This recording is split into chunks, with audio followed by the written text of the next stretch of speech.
بسم اللہ الرحمن الرحیم وَإِذْ قُلْتُمْ يَا مُوسَىٰ لَن نَّصْبِرَ عَلَىٰ طَعَامٍ وَاحِدٍ فَادْعُ لَنَا رَبَّكَ يُخْرِجْ لَنَا مِمَّا تُنبِتُ الْأَرْضُ مِن بَقْلِهَا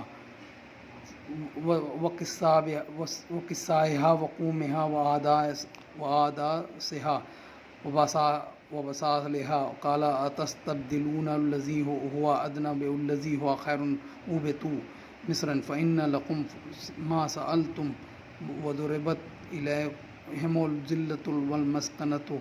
وباءوا بغضب من الله ذلك بأنهم كانوا يكفرون بآيات الله ويقتلون نبينا بغير الحق ذلك بما عصوا وكانوا يعتدون۔ اور وہ بھی واقعہ یاد کرو جب تم نے کہا اے موسیٰ ہم ہرگز ایک کھانے پر صبر نہیں کر سکتے، بس اپنے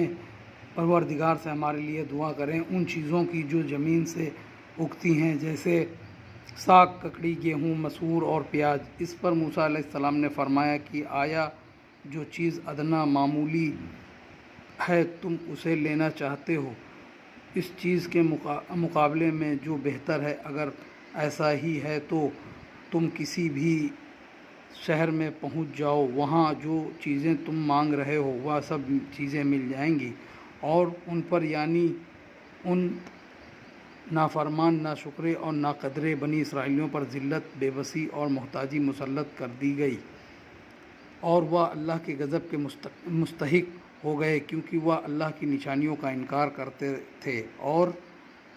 نبیوں کو ناحق قتل تک کر دیا کرتے تھے، اور یہاں تک پہنچنے کی وجہ ان کا نافرمانیوں میں حد سے بڑھا ہوا ہونا تھا۔